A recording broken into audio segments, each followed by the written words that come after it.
नमस्कार प्यारे दोस्तों, आपका हमारे YouTube चैनल पर हार्दिक स्वागत है। आज हम सुनेंगे सोमवार व्रत कथा। किसी नगर में एक साहूकार रहता था। उसके घर में धन की कोई कमी नहीं थी, लेकिन उसकी कोई संतान नहीं थी, जिस वजह से वह बेहद दुखी था।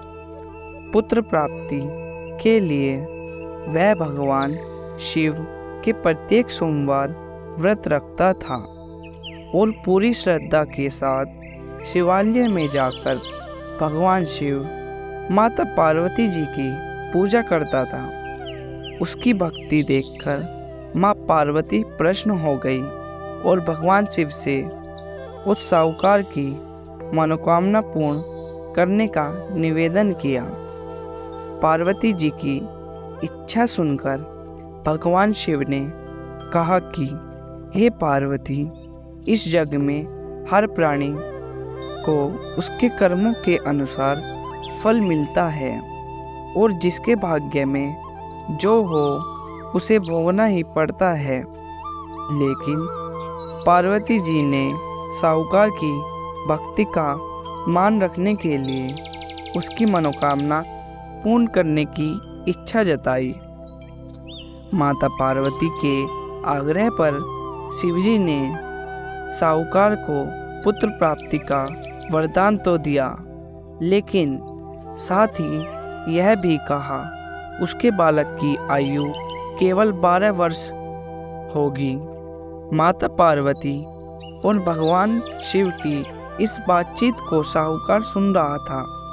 उसे ना तो इस बात की खुशी थी और ना ही गम। वह पहले की भांति शिवजी की पूजा करता रहा।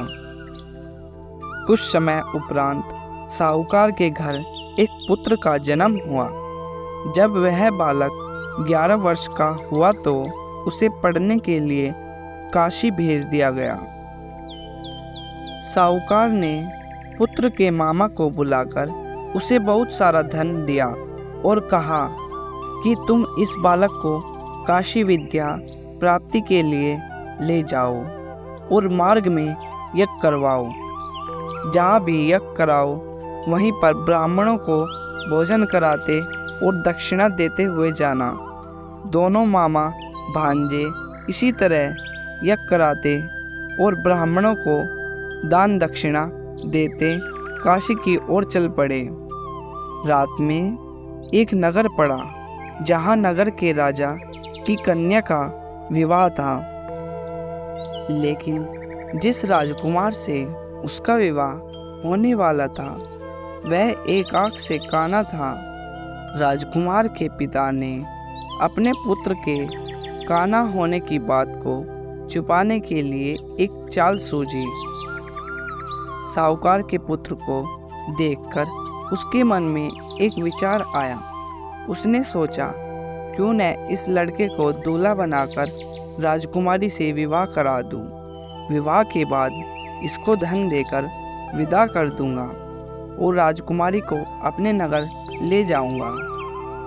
लड़के को दूल्हे का वस्त्र पहनाकर राजकुमारी से विवाह कर दिया गया। लेकिन साहूकार का पुत्र एक ईमानदार था।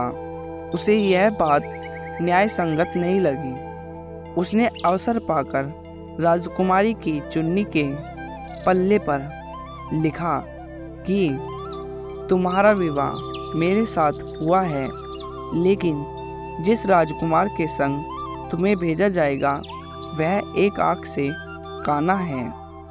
मैं तो काशी पढ़ने जा रहा हूँ।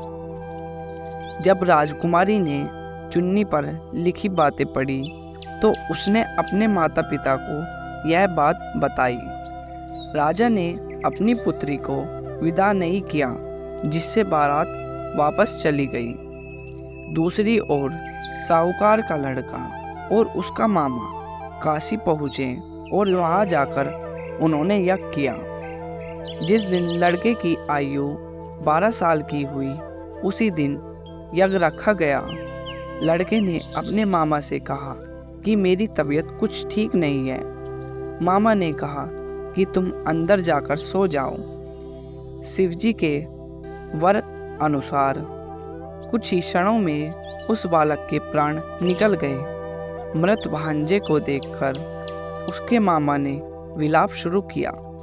संयोगवश उसी समय शिवजी और माता पार्वती जी उधर से जा रहे थे। पार्वती जी ने भगवान शिव से कहा, प्राणनाथ, मुझे इसके रोने के स्वर सहन नहीं हो रहा। आप इस व्यक्ति के कष्ट को अवश्य दूर करें। जब शिवजी मृत बालक के समीप गए तो वह बोले कि यह उसी साहूकार का पुत्र है जिसे मैंने 12 वर्ष की आयु का वरदान दिया। अब इसकी आयु पूरी हो चुकी है, लेकिन मातृभाव से विभोर माता पार्वती जी ने कहा कि हे महादेव, आप इस बालक को और आयु देने की कृपा करें, अन्यथा इसके वियोग में इसके माता पिता भी तड़प तड़प कर मर जाएंगे। माता पार्वती के आग्रह पर भगवान शिव ने उस लड़के को जीवित होने का वरदान दिया। शिवजी की कृपा से वह लड़का जीवित हो गया। शिक्षा समाप्त होकर के लड़का मामा के साथ अपने नगर की ओर चल दिया। दोनों चलते हुए उसी नगर में पहुँचे जहाँ उसका विवाह हुआ था। उस नगर में भी उन्होंने यज्ञ किया। उस लड़के के ससुर ने उसे पहचान लिया और महल में ले जाकर उसकी आवभगत की और अपनी पुत्री को विदा किया। इधर भूखे प्यासे रहकर साहूकार और उसकी पत्नी बेटे की प्रतीक्षा कर रहे थे।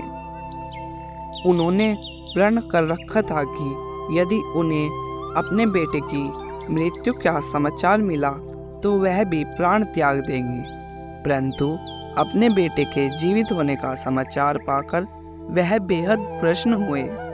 उसी रात भगवान शिव ने व्यापारी के स्वप्न में आकर कहा, हे सृष्टि, मैंने तेरे सोमवार के व्रत करने और व्रत कथा सुनने से प्रसन्न होकर तेरे पुत्र को लंबी आयु प्रदान की है।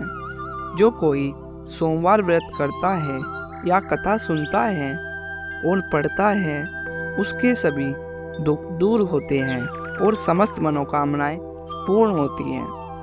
ओम नमः शिवाय।